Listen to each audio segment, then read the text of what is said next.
दोस्तों, आज हम लोग निपुण भारत के लक्ष्य पर चर्चा करेंगे कि निपुण भारत का क्या लक्ष्य भाषा एवं गणित का निर्धारित किया गया है। बाल वाटिका से कक्षा 3 तक के बच्चों के लिए निपुण भारत का लक्ष्य भाषा एवं गणित का अलग अलग क्या निर्धारित किया गया है।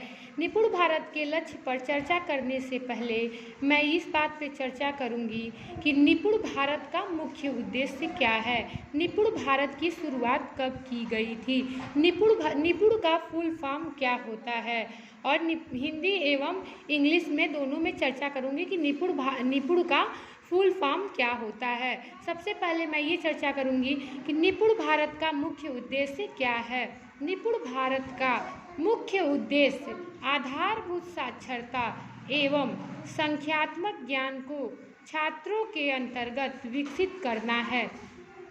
क्या है निपुण भारत का जो मुख्य उद्देश्य है वो क्या है कि आधारभूत साक्षरता एवं संख्यात्मक ज्ञान को छात्रों के अंदर विकसित करना है।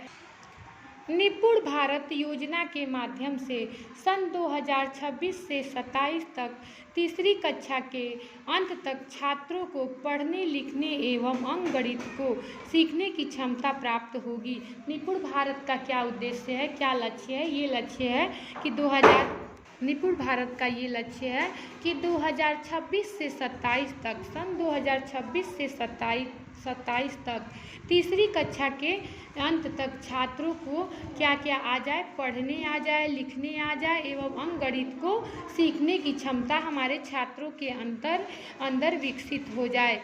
यह योजना बच्चों के विकास के लिए बहुत ही कारगर साबित होगी और ये जो सरकार की योजना है वो बच्चों के विकास में बहुत ही कारगर साबित हो भी रही है और आने वाले समय में भी बहुत ही कारगर साबित होगी।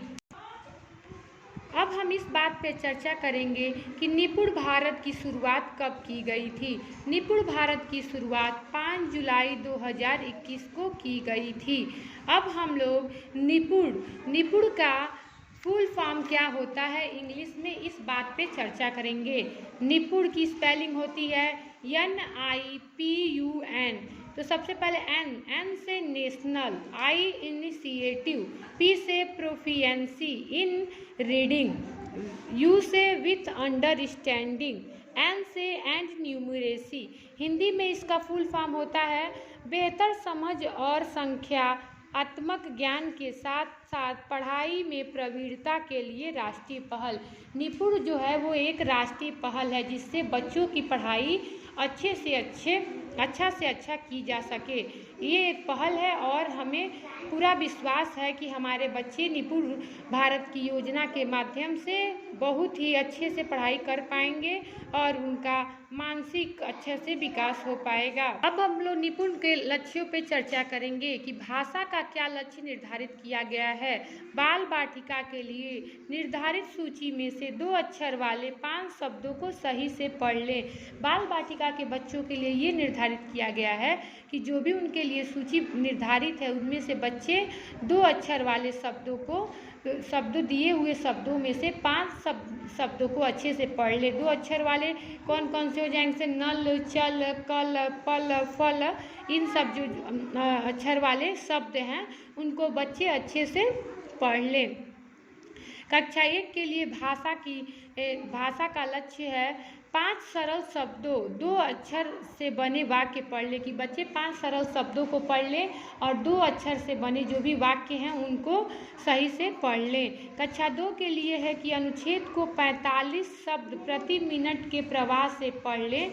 जो बच्चे हों वो दिए हुए अनुच्छेद को 45 शब्द प्रति मिनट के प्रवाह से पढ़ लें, यानी 1 मिनट में बच्चे 45 शब्दों को प्रवाह के साथ पढ़ लें और जो भी अनुच्छेद दिया है उसमें से 75% प्रश्नों को बच्चे सही हल कर लें। अगर बच्चे हल कर लेते हैं तो वो बच्चे भाषा की निर्धारित लक्ष्य को प्राप्त कर चुके हैं। कक्षा 3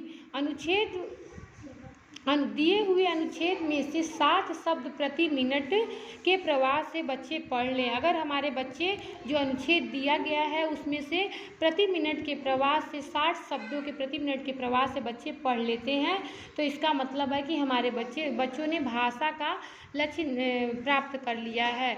और दिए हुए अनुच्छेद के क्लास 3 के बच्चे जो हैं भाषा के, वो दिए हुए अनुच्छेद के 75% प्रश्नों को सही से हल कर लेते हैं तो उन्होंने भाषा के लक्ष्य को प्राप्त कर लिया है। भाषा के लक्ष्य के बाद हम लोग पढ़ेंगे कि गणित का लक्ष्य क्या क्या निर्धारित किया गया है। गणित का निपुण भारत के गणित का क्या लक्ष्य निर्धारित किया गया है। बाल वाटिका के बच्चों के लिए 10 तक की संख्याएं पढ़ लेते हों, ये लक्ष्य निर्धारित किया गया है कि बच्चे 1 से लेकर 10 तक की संख्याओं को पढ़ लेते हों और दी गई संख्याओं, वस्तुओं, आकृतियों एवं घटनाओं को क्रम में व्यवस्थित कर लेते हों। जो बच्चे हों वो क्या कर लेते हों, 1 से लेकर 10 तक की संख्याओं को पढ़ लेते हों और जो उनके सामने आकृतियाँ दी हों, संख्याएं दी हुई हों, घटनाओं को वो बच्चे क्रम में व्यवस्थित कर लेते हों। कक्षा 1 के बच्चों के लिए गणित का लक्ष्य है 1 अंकीय जोड़ एवं घटाव के 75% प्रश्नों को सही हल कर ले। क्लास 1 के बच्चे दिए हुए 1 अंकीय जोड़ एवं घटाना के प्रश्नों को अगर 75% प्रश्नों को हल कर लेते हैं तो वो बच्चे गणित के लक्ष्य को प्राप्त कर लिए हैं। कक्षा 2 के लिए गणित का लक्ष्य है जोड़, योग 99 तक एवं घटाव 2 अंकीय के 75% प्रश्नों को सही हल कर ले। बच्चों के लिए क्या है कि जो जोड़ है उसका योग 99 तक हो एवं घटाव के 2 अंकीय घटाव के प्रश्नों को दिए हुए प्रश्नों में से 75% प्रश्नों को अगर बच्चे हल कर लेते हैं तो वो गणित का लक्ष्य प्राप्त कर लिए हैं।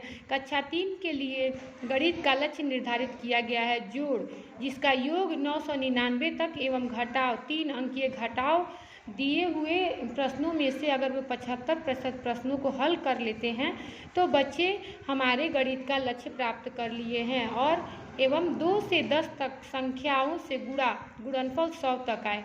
2 से 10 तक की संख्याओं जैसे 2, 3, 4, 5, 6, 7, 8, 9, 10 तक की संख्याओं जिसका गुणनफल 100 तक आए के 75% प्रश्नों को अगर सही हल कर लेते हैं बच्चे तो वे सभी बच्चे गणित का लक्ष्य प्राप्त कर चुके हैं। धन्यवाद।